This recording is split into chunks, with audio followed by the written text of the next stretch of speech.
Welcome to the Less Glove, More Fist podcast. With me, Coach Bronson. And me, Coach Nat. Where we peel back the curtains and reveal the truth behind hot topics in health and fitness. This is Keto Fit Life. Unfiltered. Hello, everybody. Welcome again to another episode of Less Glove, More Fist. This is Coach Bronson. And Coach Nat. And today we are going to talk about our experiment. That's really not our experiment. It's Coach Nat's experiment that has become our experiment of just eating beef for 40 days. What is this all about, Coach Nat? The lion diet.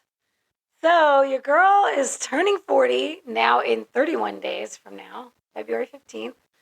And after the new year, I was thinking, I was a few weeks after my show and kind of allowed myself some indulgences over the holidays. Indulgences? What? Right. Okay, what kind of indulgences? Because this is something that I want people to understand, that the definition of indulgences changes when you have established a healthy lifestyle. Okay. But I mean, it would be the kinds of things we had for Christmas at my family's house. Okay, so those indulgences were standard American diet indulgences. Yes. But that's not necessarily the stuff that we're focusing on taking out. Those were the things that we allowed for those occasions. I'm talking about the indulgences of our normal everyday life. Okay, well that's different. Yeah. All right. Yeah. But this experiment came to me because I wasn't feeling great after that. Right. And it was like, okay, I want to get back to my norm, which I did. As soon as we got home for New Year's, everything was back to the norm. And for those that don't know, a year ago, when I moved in with Bronson, I went full-blown carnivore. Woohoo! And I had been really kind of straddling the line with keto, carnivore, ketovore for a while. But it was like, well, this is convenient. We live together. He doesn't buy anything but meat and eggs and coffee, and we'll talk about those things. So I bit the bullet. I went carnivore, and I had quite an experience. The first couple months was a little bit of an adjustment on my gut. But I never went all meat. I did take eggs out for a little while at that point in time when I was really trying to figure things out. But I always drank coffee. And we pretty much always had some sort of protein powder around. Yeah, it was around. I mean, we had egg white protein for a while. We're having some kind of protein powder. Yeah. We always had like an egg white protein or a beef isolate. So although these were carnivore friendly protein powders, they had flavorings, they had sweeteners, natural or unnatural. And they're processed. Right. They're very processed. Natural whole food. So exactly. And it tastes like dessert. Let's be real. Right. So I don't know what actually prompted me to actually go for the lion diet this time. I don't know, but you were all about it before I left. Before I went to Costa Rica. Yeah. You were like, when do you get back? We're doing this. Like, I was like, where did this come from? You know what? I think it was because I'm turning 40.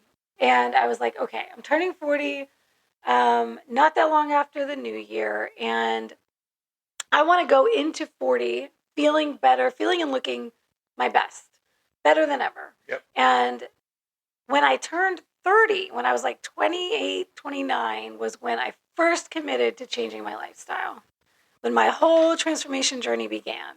And it was because I was looking ahead a year and a half out to my 30th birthday. And at the time, I had a lot of chronic health conditions. And those are the things that I healed with a paleo diet and then a keto diet. So, and all the healing diets I tried within that time.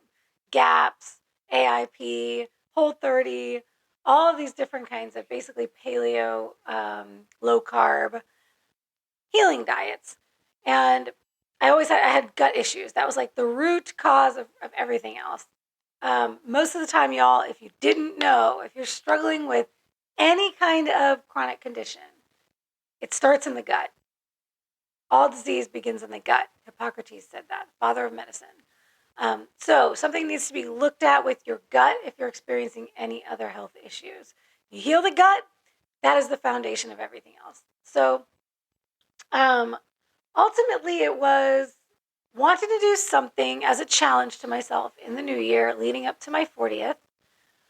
Doing something where I knew I would feel my best going into my 40th. Mm-hmm. Coming out of my show, I actually did the lion diet for, a few days, like 2 or 3 days. Yeah, you're right? three, Peak week. maybe 4 days of pretty much nothing but I took meat, the eggs salt, and out. water. Yeah. I took You everything still had out. coffee. I still had You still had coffee. coffee. Yep. But I took out my additives to my coffee. Right. So it was just coffee. I still was doing the MCT oil, but it was coffee and MCT oil and steak basically every day leading up to my show. And I felt freaking amazing. Just didn't have any issues, digestive issues. Felt really good, clear-minded. I wasn't exhausted. I wasn't dealing with what most competitors deal with in the midst of their peak week. I was in a good mood. Like, I really... Yeah, you weren't angry. You weren't angry. You were not unpleasant to be around outside of the stress of the weekend. But outside of that, It was, I mean, and even then you weren't unpleasant to be around. It was pretty smooth sailing, yeah. So we're doing the lion diet now. So explain. So I decided to do a 40-day. What version of the lion diet are we doing? Okay. Bronson and I have been going back and forth about this. Because I want to do the coffee version. Because I don't and the believe egg version. There are versions of the lion diet. There are no versions. I want my eggs back. The thing with lion is that, unlike even carnivore, which is crazy to me to think, that there are versions of the carnivore diet. Right. Yeah. Like, it should be pretty cut and dry. If it had a mother, eat it. That's the carnivore diet. And honestly, back when I went keto, there were not all these versions of keto either. Keto was pretty simple back then. We didn't have all these products on the shelves.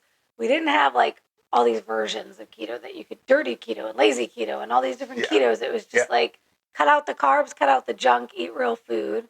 And it was like meat and vegetables keto. Yeah. And then carnivore should be pretty simple. Like if it came from an animal. You would think that carnivore would be simple, right? But there are many versions that have emerged with carnivore. Yes.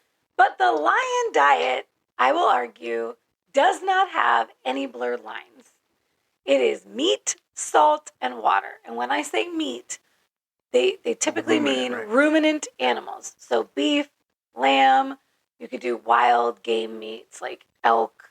Still ruminant, wild game, absolutely. Yeah. So ruminant animals. Multi-stomach animals. I was going to say, tell them to deal with animals. That's pretty much it. Why do they do ruminant animals? Because they are the most efficient animals at converting plant matter into nutrients for human beings. That's the easiest way to say it. The process, they are designed to break down plants, get rid of the toxins, convert all of that nutrition. That plants are great. Plants have a lot of nutrition. We're just not designed to access it. So the ruminant animals are designed to break that stuff down, extract all of that stuff into their bodies. That's how we do it. And that's how we get it. So that's why ruminants are better. That's why pigs are not as nutrient dense. That's why chicken absolutely is not nutrient dense. Because they don't have that multi-stomach fermentation, chewing their cud, 8 levels of digestion and fermentation and all the other stuff that they do to break down the cellulose and all the different parts of the plants to get at the nutrition. Yeah, so basically red meat is the healthiest food, the most nutrient-dense food you can put in your body. Absolutely. So let's talk about why we're doing this, right? For me, there are 2 main reasons. One, I'm trying to optimize my health in a couple of different ways. 2 in particular, hormones and gut health. I just got all my blood work done toward the end of my prep and a couple of markers. I waited until after my prep and I did it like a week or 2 later. And then I met with my doctor.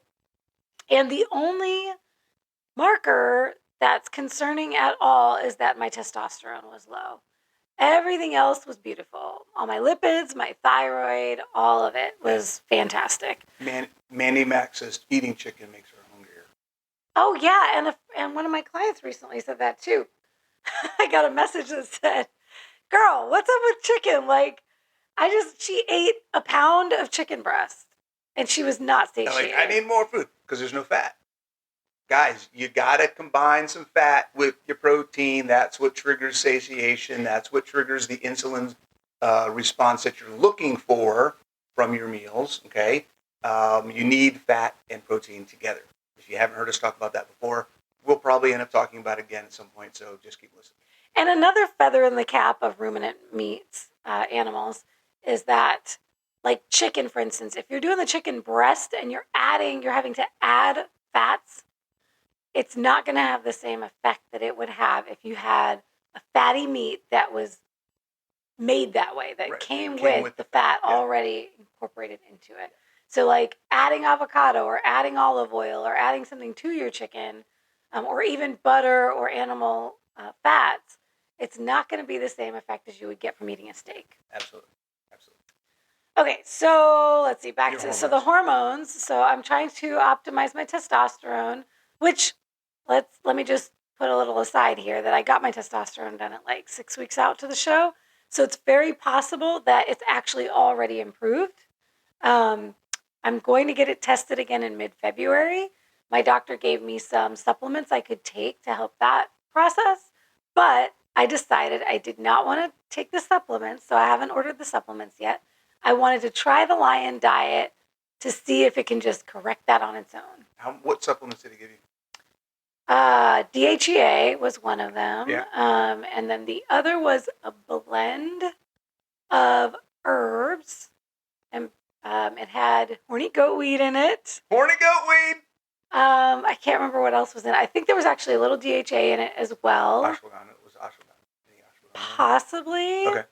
We'll have to talk about it. So one of the things we will be doing an episode on after this is done, based on your tests, but I'm also looking at pumping my testosterone. Now, not that it's low. My testosterone is actually pretty good. Especially for a 50-year-old. For a 50-year-old, yeah. I'm in the high 700s in free and I think 12 in the total. No, 12 in free and 700s in total, something like that. I always forget which of those numbers. I think it was the other way, because mine was like a 3 and it was like super low. In total or free? It must have been total, I think. Yeah. Okay. Whichever. I always forget which numbers are which. 712. I'm supposed to be like above 400 or 300 or something, so I'm well above in one, and the max is 24, and I'm at 12, so I'm about halfway to that. Not bad. I'm doing great. I can build muscle. I have no problems with anything. Sure doesn't. But I want to see if I can just increase it and see if that, because my goal for this year, we haven't talked about this, my goal for this year is to add 20 pounds of muscle. Woo! Or get as close to that as possible. That's quite a goal. That's a huge goal. It's going to be very unlikely that I actually get to 20, but I'm going to do everything I possibly can to do that. And increasing my testosterone is part of that. And I am in a lean gains phase, so my whole goal this year is to build muscle without putting excess body fat on my body. So, isn't that always the goal? Yeah, pretty much. That should always be the goal. Guys, don't you think? Putting on muscle without gaining fat. That shouldn't even be a new thing. That should just be, I want to gain weight.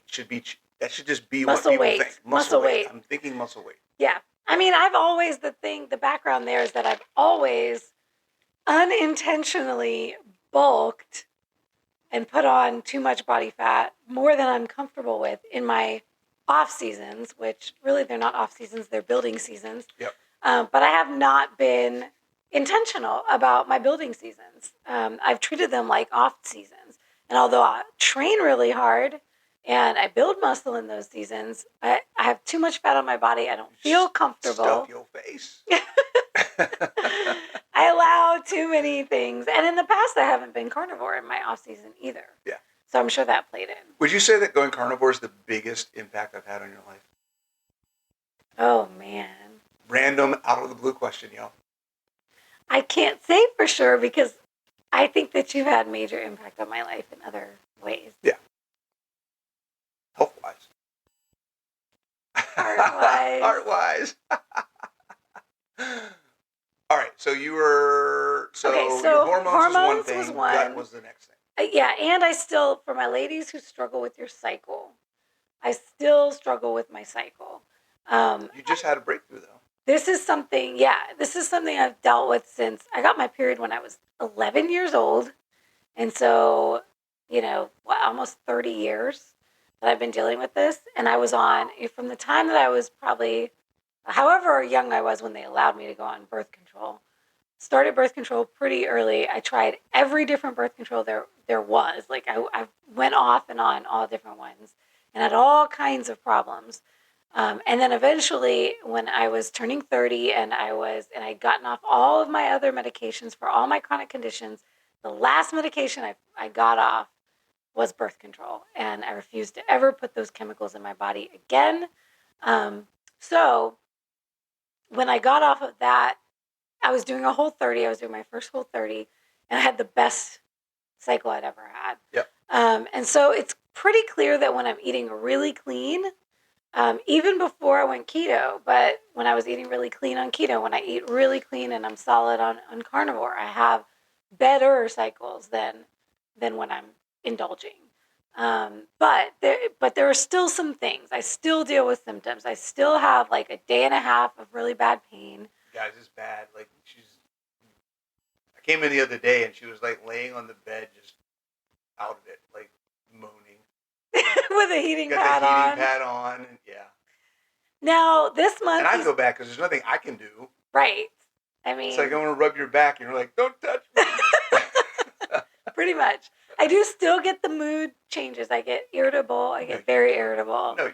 It's almost like telltale. Like, oh, I know what's happening here. It's like I'm very different than on a normal basis. So it's the irritability, the mood stuff. It's the pain. I get body aches, like my hips, my legs. Like I couldn't do a leg day to save my life during that time. But it only lasts 2 days tops. Those kinds of things. And then I get 1 day of really heavy bleeding, super, super heavy bleeding. And then otherwise, it's not too bad, but I get night sweats and I get insomnia. Mm-hmm. Pretty bad. So those are the kinds of things that I want to improve with my hormones. And your cycle, too. And then, my cycle length. You just had your first... My first 28-day cycle in a long time, like at least a year. I think that this is truly a product of carnivore. All throughout the last year, and probably longer, I don't remember how long I was tracking it. It had been pretty short. It had gotten down to like a 23-day, 24-day cycle. And this one went back to 28 days. So I'm hoping to keep this up, keep it regular 28 days, and then hopefully heal some of these symptoms on the hormonal side of things. Okay. And then on the gut health side of things, the digestion. So I still deal with bloating, gassiness, stuff like that. That's the biggest thing, really, when it comes to gut health. I'm not having a lot of the issues that I had before years ago. Like I don't have any heartburn anymore. All of that is gone.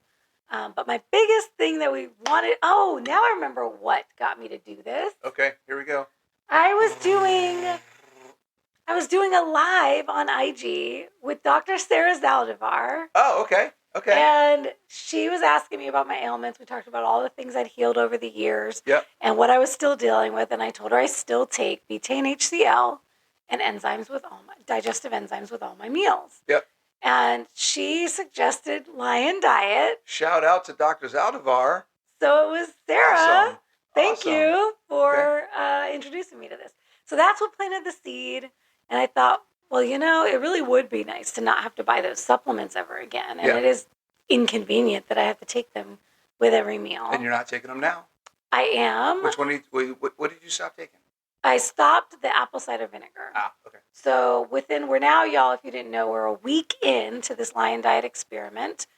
I was running out of my apple cider vinegar. And typically I would do apple cider vinegar, for those who can see me on Instagram, She's holding up her bottle of water. In my water bottle every day.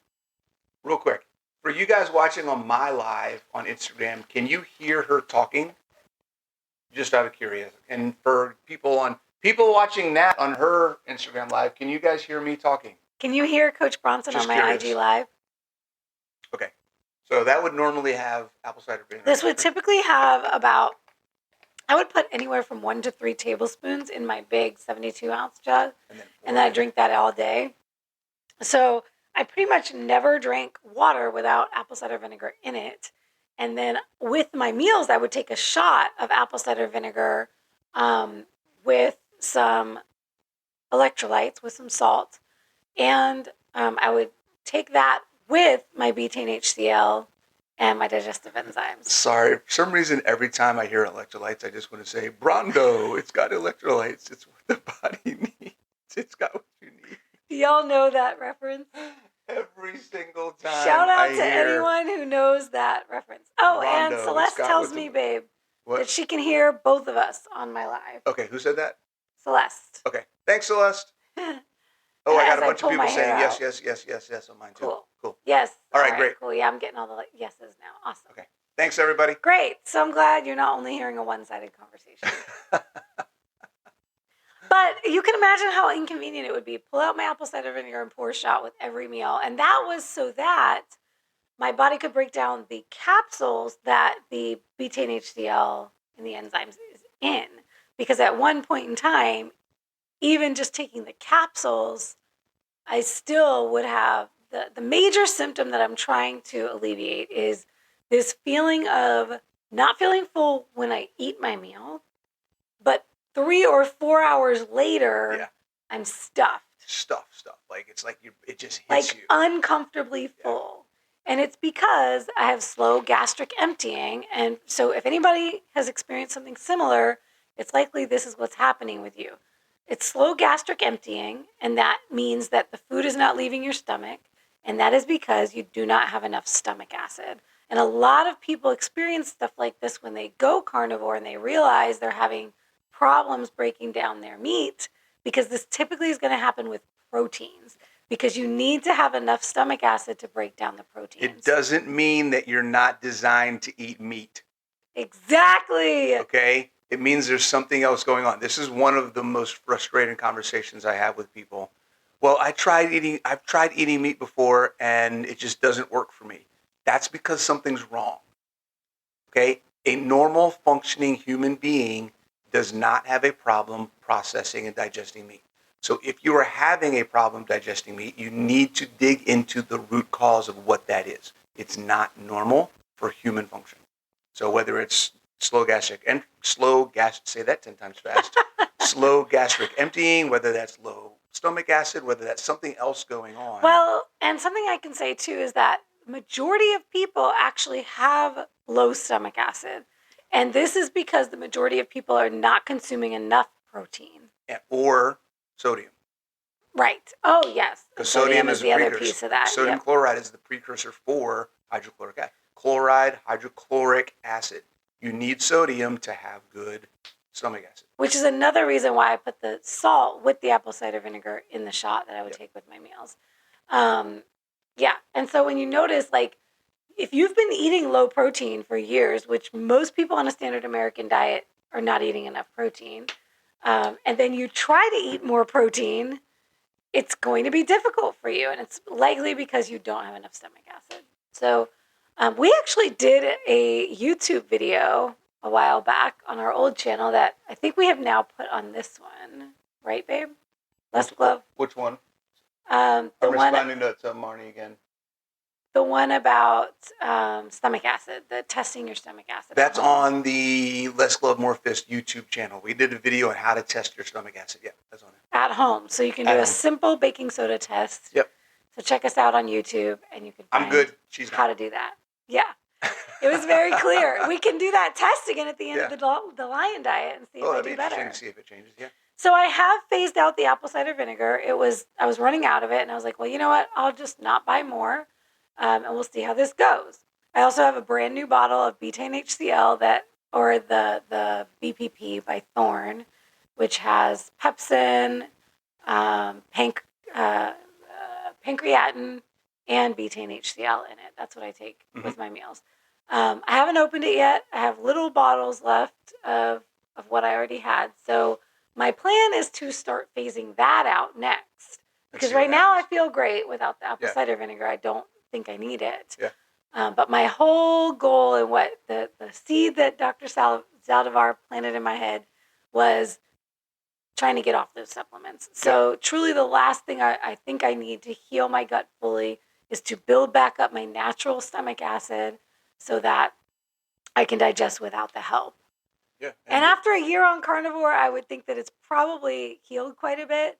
When I first went carnivore, Bronson wanted me to get off all that stuff. And I tried, and it was not successful. That didn't work quite very well. Yeah. My other hope is that I can reintroduce dairy products and do better with them. That'll be a way, I think that's a ways away, but yeah, I think that's, I mean, it worked for me, so I don't see why it wouldn't work for you. Eventually, down the road. Eventually, yes. Yeah. Okay, so your two main reasons, hormone and gut. Oh, well, those were the two main health reasons. Yep. The other reason, and also a couple of other health things, are that I want to improve my recovery from my workouts, from my training. Okay. Because my recovery has not been great. Granted, once again, I'm at the end of a prep, so I think part of that comes back when I just start eating more food. Mm-hmm. But the other part is I've just been tired in between. I've had to take a day in between every training day. And so I want to be able to ramp up my training and be able to handle more volume without having to take so much rest. Okay. And then energy throughout the day. I want to have more energy in the morning and focused, clarity, productive energy throughout the day. So let's go through, before we talk about why I'm doing it and how I'm feeling about the whole process. On the podcast, you can't see his face I just that made. he just made. Let's talk about what the difference is now versus what we were doing, to give people an idea. Okay. Like, what was our day? What did our day look like from Sure. what we would normally eat versus what we eat on line diet? So right now, wait. Yeah. But there's a big, huge piece of why I'm doing this that has nothing to do with health. Ooh, okay. And it actually does have to do with health. Is this mindset stuff? We're going to talk about mindset stuff. Whenever do we do that? What? It's what we do best. Okay. Okay, so the main reason beyond the health optimization. And I'm going to piggyback because there is an aspect of this that I'm doing this for too. Exactly.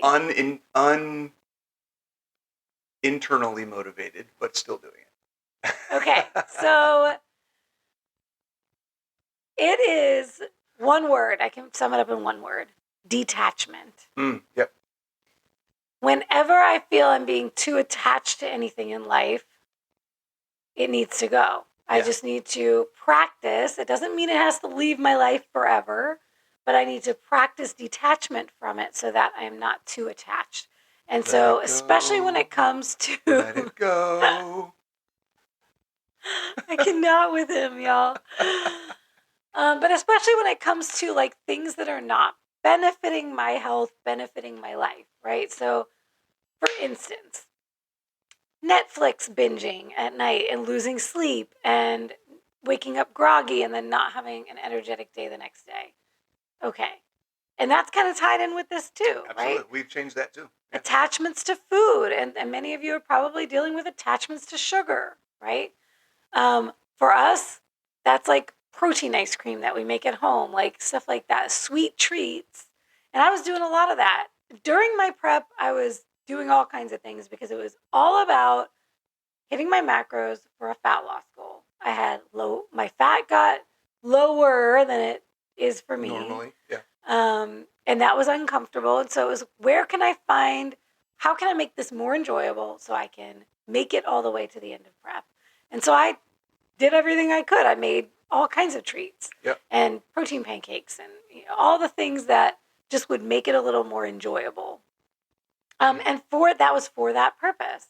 But now I'm in a place where I don't want to be relying on these things that I call crutches, right? There are bridges and there are crutches. And I talk about bridge foods being something that gets you from here to there. But when you start leaning on it unnecessarily with your foot is now no longer broken and you're still leaning on it, you got to get rid of the crutch. So these things I became too attached to them. And so I wanted to let them go so that I could be the owner. I always talk about owning your journey and being the CEO of your body. And so I want to take control over my journey. Yeah, and that's what it's really all about. It's we had a first call for our challenge last night for the 10-week challenge. For his challenge, I have a challenge as well. You had a challenge too. For my challenge, we had our first group call last night, and one of the things I'm also working with 5 Minute Body Rena, and she had a group that we had. So I had 2 calls last night, and in both of those calls, we talked about what are the guidelines for nutrition and trying to identify the things that we want to remove to see what happens. We've talked about this all the time. You never know how something's going to benefit you until you take it out and see if you feel better or not. And here's the one rule of thumb or guideline to know if you should try taking something out or not from a mental perspective, from the mental plateau or the mental stall, or the mental reason why you're not making progress. If you don't want to take it out, that's your sign. If there's something that you know you are resisting removing from your routine, removing from your lifestyle, that is an automatic red flag that's telling you, it's going, hi, I'm over here. You probably should get rid of me for a little bit and see what happens. 100%. So that's what, if you're feeling resistance, that's your sign. If you're one of those people who says, oh, I could never do that, you probably need to. Right. I couldn't do keto. I have to have my Coke. Or I couldn't do that. I have to have that. Like, anything that you have to have is controlling you. Yes. Okay? Yes. If you can't do without it, then you have absolutely given up control to an inanimate object. Control of your life, control of your health, control of your destiny, control of the quality of life that you have, the impact you have on your family, your friends, and everyone that you're around. You're giving that control. You're giving that diet soda control over your life. That thing could be the thing that keeps you out of the hospital in the next 5 years if you stop drinking it. But you couldn't do that. Okay, I bet you could do that when you're sitting in a hospital bed being told you have no other choice. And you have no other choice, right? And you're being told that you're diabetic and all these other things, and you have peripheral neuropathy, and you have damage to your eyes and damage to your feet, and your body is falling apart because you just wouldn't give up that one thing because it means too much to you. You've got to decide at some point what means more, your health, your family, and your life, or food. Boom. Y'all, my whole journey started with a Lenten sacrifice. At the time, I could not go on any kind of diet if it was not for a religious purpose. It had to be for a deeper purpose than just trying to lose weight or something. So for me, it was giving up dairy back in 2011 for Lent and experiencing all of these incredible benefits from it that I didn't even know it was attached to, like my skin, which is another reason why I'm doing this, to clear up things like hormonal acne. Yeah. But at the time, it was like, it was all these happy side effects, I called them, because I wasn't expecting that. But I gave it up for a religious purpose, a sacrifice. It was something I loved. I actually had to give up my coffee back then because I couldn't have coffee without cream and sugar. Yeah. So, but these are the things that truly change our lives. Absolutely. Dirk just asked, this is Dirk. Hey, this is Dirk. What's going on, man? Good question. He says, is it safe to start carnivore while still smoking? Of course, I want to quit, but it's hard, and I want to start carnivore, and I think it will be easier to break the addiction on carnivore. There's an interesting concept. So you can start carnivore anytime. Okay? There's never a bad time. Anybody listening or watching, there is never a bad time to start carnivore. Okay? The addiction issue is something that we actually have been talking about between the two of us recently. All right? What's up, everybody, on Coach Nat's IG? The addiction issue, we've been talking about this recently because we get this a lot, and maybe it's just recently we've been getting this more. People asking if going carnivore is going to help them with their addiction. And in the nuance of how all of this stuff works, in one sense, yes. In another sense, no way at all. Right? I know where you're going with this. So there is an aspect of the food that you eat being healthy and giving yourself the nutrition that you need and allowing your body to naturally manage your hormone your hormones and your satiety signals. Carnivore makes everything better. Carnivore makes the physiological and the biological aspects of how your body responds to and signals you for food much better.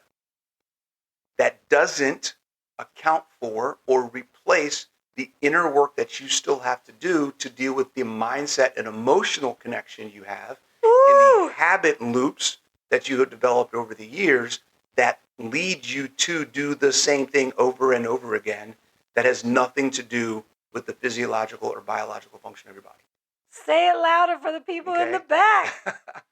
If you have addiction issues, there is a level of mental and internal work and awareness that you have to build in order to help deal with your reasonings behind why you have addiction issues. 100%. Get therapy, get with a coach, get with a counselor, do a lot of inner work, work through your why, work through your why not, set some goals. There's a whole bunch of things that go into that. But if you don't start practicing and building awareness around why you're making those choices, when you know you don't want to make those choices, then you're never going to move forward regardless of how you're eating. Yep, 100%. Okay? So just 100%. something to keep in mind. So Dirk, I think it will be great for you to start doing something positive, and moving to a carnivore diet is absolutely something that's positive and can help move you forward. And it's a step that could potentially, if you use it, be the first step in a series of steps that builds habits of you moving forward and making good decisions for your health. So that's a small ball. You could get rolling and make it bigger. Okay. But you need to, if you're not already, again, I don't know your story, what you're dealing with, but if you haven't gotten counseling, gotten a therapist, gotten a community, gotten some kind of support to help you work through the mental stuff, you're going to run into a wall every single time. Okay. So absolutely. That's great. And good question. And things like this, the snowball effect that you talked about, having an anchor is really important. Yeah. When you're trying to change habits. So if you can anchor carnivore to quitting smoking, now it's, whenever you have that steak, you're less likely to reach for a cigarette because you're connecting those two things. Sure. It can certainly help with the habit change. Yeah, I mean, I'd love to be able to come up. You know how cool it would be if we could come up with a carnivore protocol to help people quit smoking? Hell yeah. Like, every time you want a cigarette, go eat beef jerky. Yep. Right? I carnivore mean, snacks, it could be. Listen, we should totally get carnivore snacks to, like, sponsor a smoking recovery program. Like, yo. That would be amazing. Okay, carnivore snacks. Okay, we got to remember it. And when we post these, to tag Sarah and to tag Carnivore Snacks. Absolutely. We got to talk to Carnivore Snacks about a reach out to people that are dealing with smoking addiction. Because I'll tell you what, that stuff is like crack. Oh my God.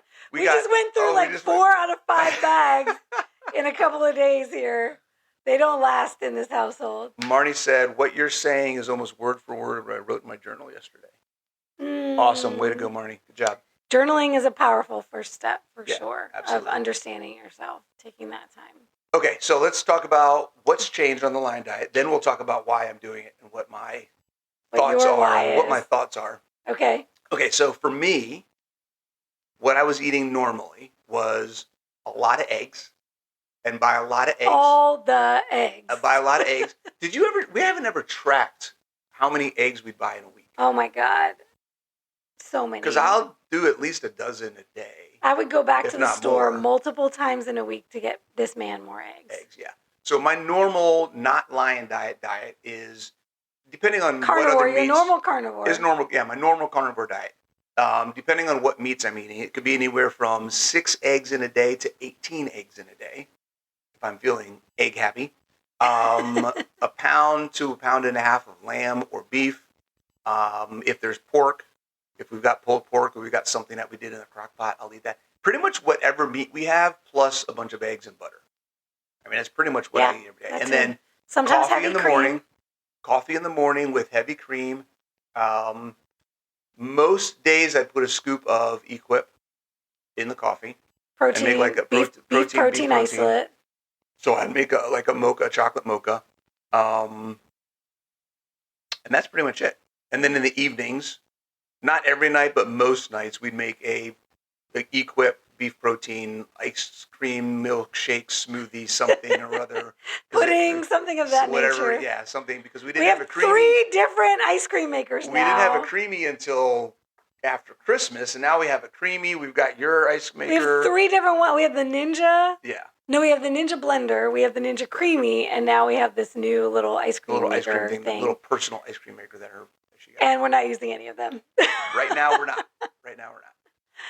And we have all the bags of coffee in the world right now. Coffee is definitely something that was a normal, everyday thing. And we never counted. Your flavored coffees is a whole nother level. Which we're going to get to my stuff in a minute. Okay. But we also were gifted. We were gifted like 6 bags, 7 bags? I think, at least, from Rise our friend Up. So Rise Up Noah. Coffee in Maryland. Rise Up Coffee is a great coffee in the Maryland area. If you're in Maryland, check out Rise Up. They have a couple shops on the Eastern Shore. You can get some of their coffees. We saw it in Giant. I got one from Giant in our area. Oh, yeah. I think at Wegmans. So, yeah, Wegmans you can see them. They're in some of the local stores in the Howard County area. They may be other places. But we did a tour of the Rise Up, the packaging, cooking, roasting. Yeah, the roasters. Whatever area that they do all their bags, they make all their product at. And Joel gave us like 6 or 7 bags. Noah. It's Noah. Noah. Sorry, Noah. I totally got Sorry, your name wrong. Noah. He totally butchered your name. Gave us like 6 or 7 bags. Yeah. And we're going to have to break into those afterwards. Yeah. Matter of fact, as he mentioned, my flavored coffees. It's one of my vices. Noah is going to break you, by the way. I have decided that when I add coffee back in, I'm going to start with Rise Up because it's really good quality coffee. He knows where it came from. He met the farmers out in the different countries where he gets it from. So I trust that coffee. I'll probably start there and see how I feel. But was there anything else with what you're changing? I think with what I'm doing, it's really just so with the Lion diet for me, I'm cutting out the eggs, I'm cutting out the butter, I'm cutting out the coffee and the protein powder. And the heavy cream. Yeah. And from time to time, he would eat cheeses. Every once in a while I would do cheese, but that wasn't a staple of like regularly during the week. Pepperoni. You loved your pepperoni from time to time. With the cheese. The cheese. Yeah, every once in a while, like once a month, maybe I'd get some pepperoni or cheese. And then we would keep different meats. We always had different meats. So we would have chicken, we would have seafood, fish. Yeah, we would have shrimp, bacon. We got shrimp, pork loin or pork butt or something. So we had a pretty good variety of meats. So we're cutting all those out. For me, it was always my coffee with MCT oil and usually a collagen powder, which I certainly don't need right now because I think I'm getting plenty of that from the meat. But if I did use like a plain collagen powder, that would probably be okay on Lion. I would imagine. It's not whole food. It's processed. I don't know, but I mean, I certainly don't need it. It doesn't taste like anything. It was just a supplement. So I would put that in my coffee, but I also would get like the flavored collagen powders sometimes. So either a flavored collagen powder or the Equip protein powder. I would sometimes put that in my coffee.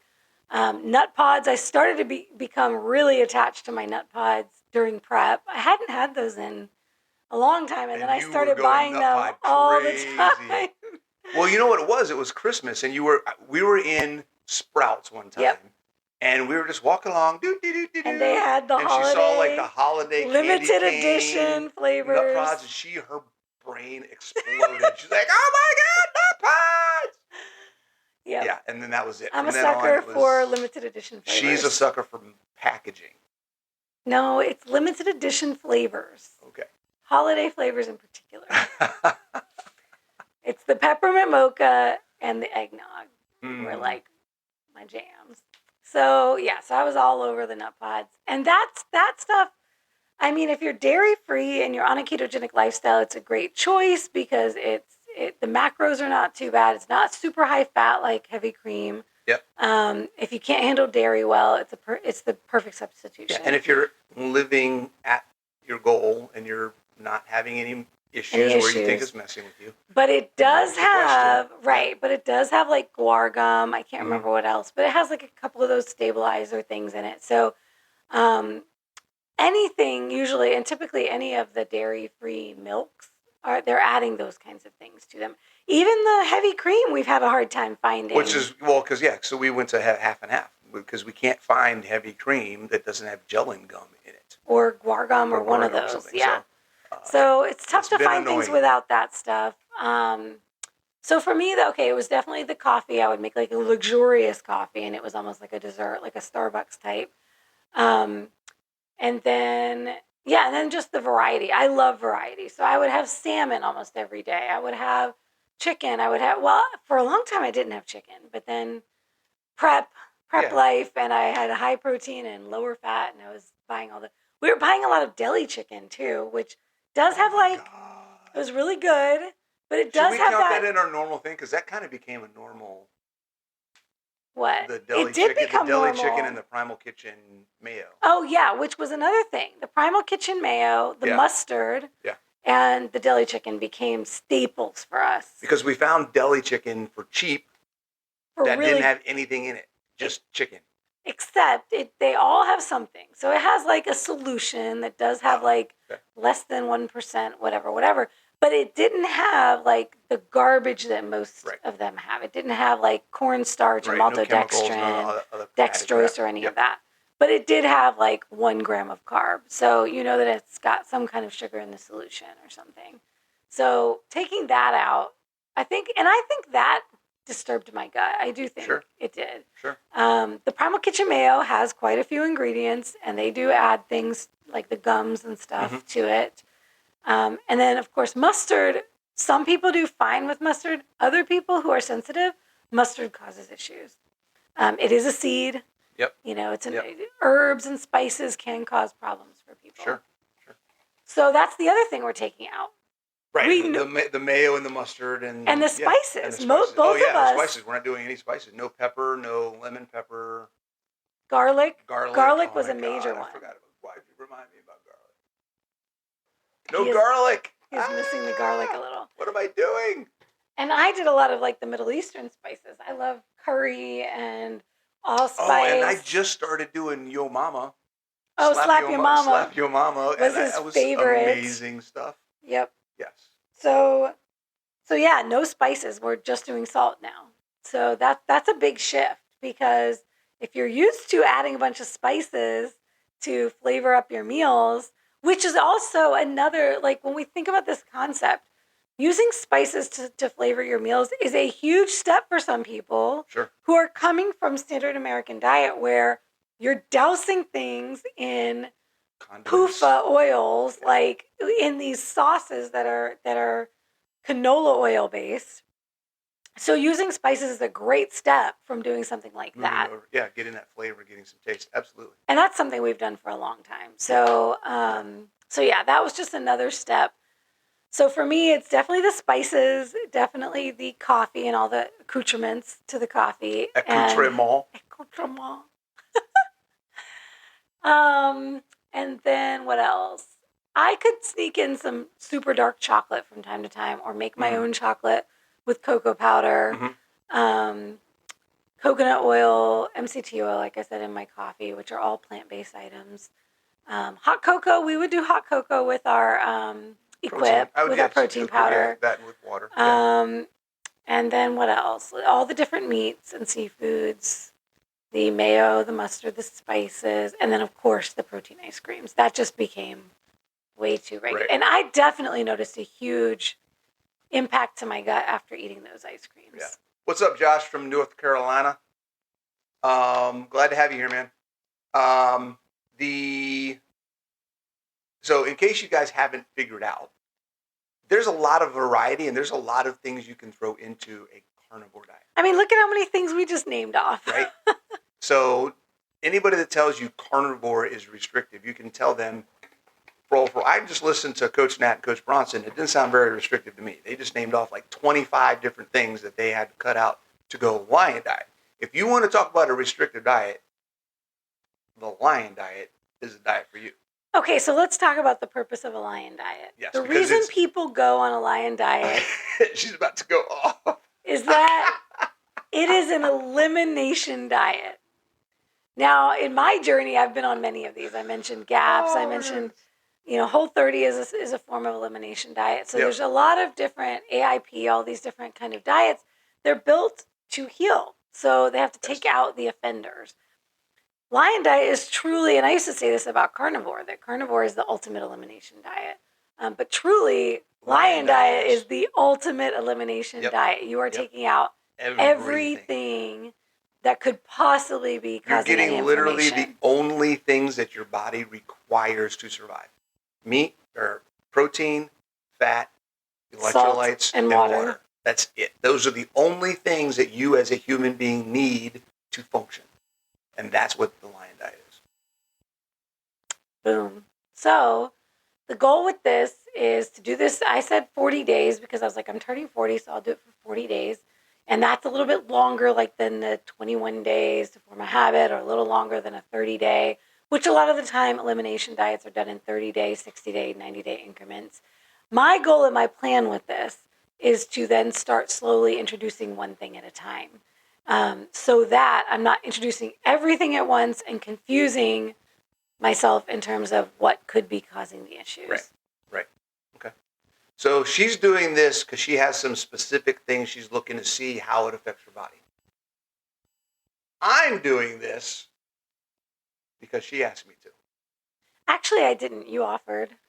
Because I knew you would. I knew you wanted me to. It would not be right. He was being a loving, supportive partner. I feel like it would not be right for me to be making coffee and protein ice cream while you're not doing that. Okay, stuff, and let's be clear too. Those are the two big things that for you would have been a struggle. Yeah. I can handle watching him eat eggs, although his eggs always look and smell amazing, especially when he cooks them in butter. But I don't do dairy, so this entire time he's been eating butter, and it hasn't bothered me. But smelling the coffee in the morning would have been very painful. Yes. So we decided to do it together. So that being said, our experiences are very different. You're going through it and you're feeling these changes. You're feeling amazing. You're looking at yourself like, I weigh what I'm okay. I'm at my stage weight. I'm not even trying right now. I am now at my peak week weight. I literally dropped because I had gone up to about 115 because I was like 116 on the day we started, but it was my cycle. So I was up a pound. So I was like, I had been hanging out around 114, 115 on the scale. And as of today, I'm under 112. Or no, as of the last 3 days. So I've been sitting at 111 point something all week. And that's where I was for my peak week. Yeah. So I'm like, this is incredible how much water, how much inflammation there was in my body that has come out just by eliminating these last few things. Yeah, Marnie, no butter on the lion diet. Sorry. That's why I'm so sad. No butter. So for me, like I said, our experiences are different. You're seeing all these things. You're like, oh my God, this is amazing. And I'm sitting here going, I really didn't want to do this. I'm doing this to support her. So my life sucks. It's not that bad. But it is definitely, we talked about that mental aspect. There is definitely a realization, and I don't want to, but I kind of want to go through this process of cutting myself off from coffee, cutting myself off from the butter, cutting myself off from the eggs. And it's you kind of ask yourself, like, why would you want to cut yourself off from butter and eggs? It's not so much that they're bad for you, because they're not. It's like, what's wrong with butter and eggs? Nothing.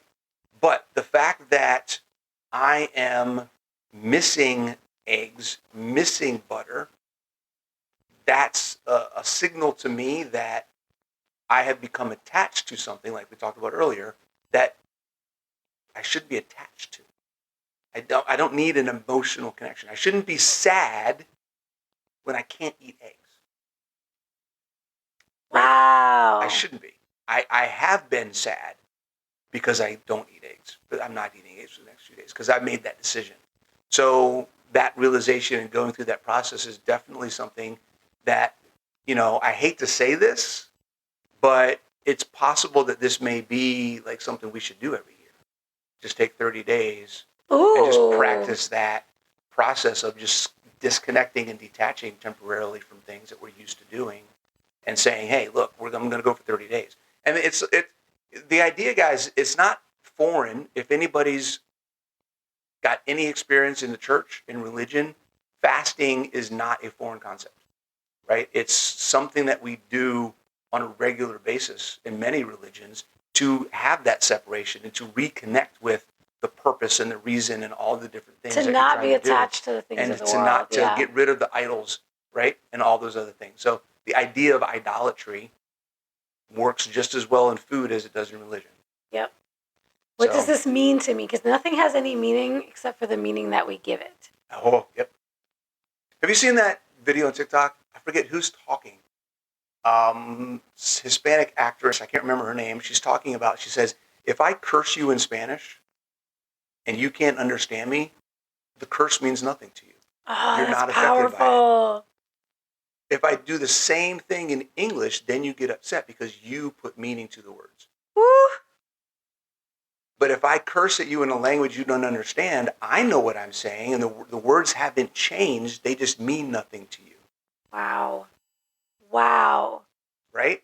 So we can literally, we can do that with anything. And I always like to say that about the way we handle confrontation with other people, right? Sure. Or the things that somebody says about us, right? You don't have to receive that. Right. Absolutely. We get to decide what things mean. That is so powerful. So yeah, exactly. If there is a food item, if there's anything in your life that is having too much power over you, you get to reclaim your power. So really, that's what this is really truly all about, is reclaiming our power.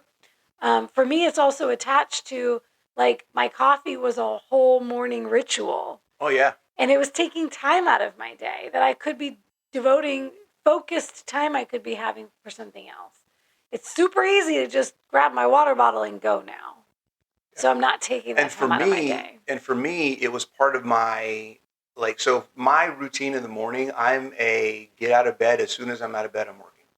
I'm not like her, where she spends 20 minutes zenning out and writing, journaling, and she does all of that stuff in the morning. Sometimes she does it in the evening as well. I do that kind of a thing during the day, kind of in between when I'm doing stuff. So for you guys, this is another, we could probably do this whole thing. How do you journal? That's a whole other thing. Oh, gosh. How do you work on that internal stuff? I work on that internal stuff while I'm sitting here at my desk. There are times where I have a bunch of stuff open. I'll just sit down and stop, and I'll take notes. I'll do some other stuff. I'll be reflective and think about other things and take myself in a different direction than the work that I'm currently working on. But that's a whole discussion for another day. I have to separate the environment. Yeah. Yeah. So for me, I get up in the morning, I get my coffee, and I go in the office. And then I'm working. I'm done. That's it. That's where she knows that's where I'm at. She's still getting up, getting ready, whatever. Not having coffee threw me off for a couple of days. Because it's like, okay, well, I don't have this hot thing in my hand that I can kind of sit and sip and it just messed me up. It was really weird. So tell them what you're doing now. So what I found out to do, because now I can do that. So I did this no coffee thing but a few months ago. You did, yeah. Yeah, I was going to go for a couple months or whatever, and I think I lasted like 3 weeks. He was like, just because I didn't notice a difference. Yeah, there was no big difference. I didn't see any changes. And I tried tea then. Oh, yeah, right. Coffee with the tea. That didn't work. That just was not the same. But if anybody out there is looking to ditch coffee, or even for a little bit, broth, bone broth, meat broth, whatever, any kind of broth. We have, I don't know how big those jars are, maybe a pint, like a pint-size jar of broth all the stuff that we cook, we collect all the broth, we put it in the fridge. We have jars in the fridge. We've been doing crock pot meats every night, and then we take the broth the next day. And so we're replenishing the broth every day. Yeah, I heat one up. I put it in the microwave for like 2 minutes. Or you can put it on the stove. If you're not a microwave person, that's really fine. And I put it in my coffee mug, come in here, and I work. And then I sip on my hot broth. It's fantastic. It's actually to the point where I don't know if I may go back to coffee as consistently. I was thinking the same thing, actually. You know what I may do, though? Because here's the thing. I would also do hot chocolates in the evening because I like to, or tea in the evening. have that kind of Right. relaxed Yep. or whatever. Yep. I may go back to coffee in the morning, but do the hot broth in the evening as part of my nighttime routine instead of the protein See how powder this drinks. kind of just, y'all, it makes you think about, oh, I could do this another way. Yep. Right? So, like, when you embark on any kind of challenge, by the way, a sacrifice, like a religious sacrifice or something like this, where it's a challenge for yourself, where you join a challenge, you should always be looking at it as, what can I take away from this to then apply to my life? This is not just we're not just doing this for 40 days and then going back to everything the way it was.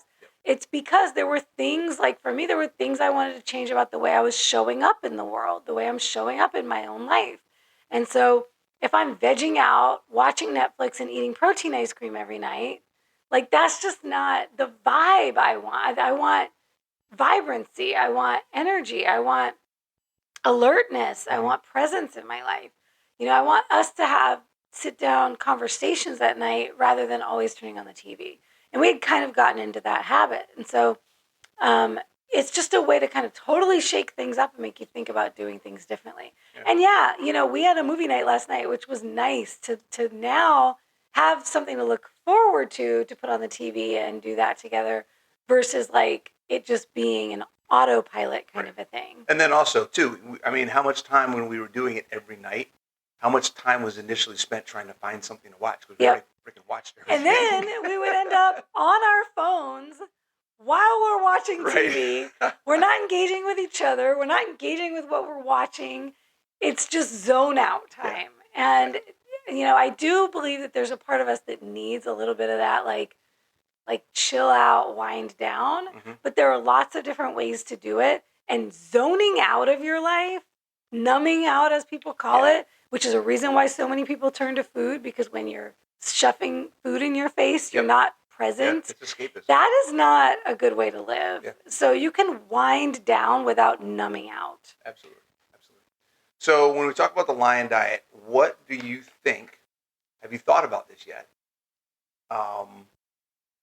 What happens in a month when you reintroduce coffee and all your gut issues come back?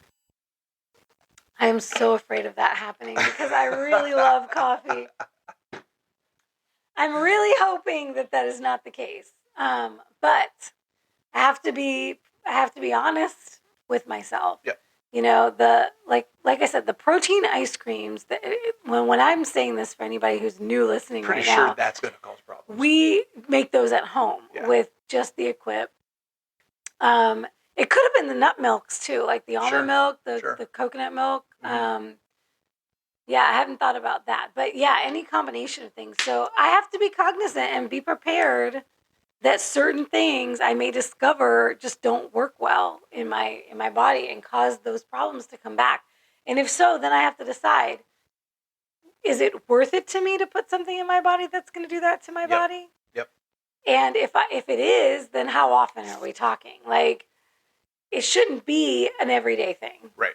And here's the thing, though. But now it's changed from this is just what's happening and I'm having these problems and I don't know why, to now you have the knowledge and the control of what happens next. It's a perfect example is dairy, right? Like, it's not that I never, ever eat dairy, but it's very few and far between. Mm-hmm. It's very strategic.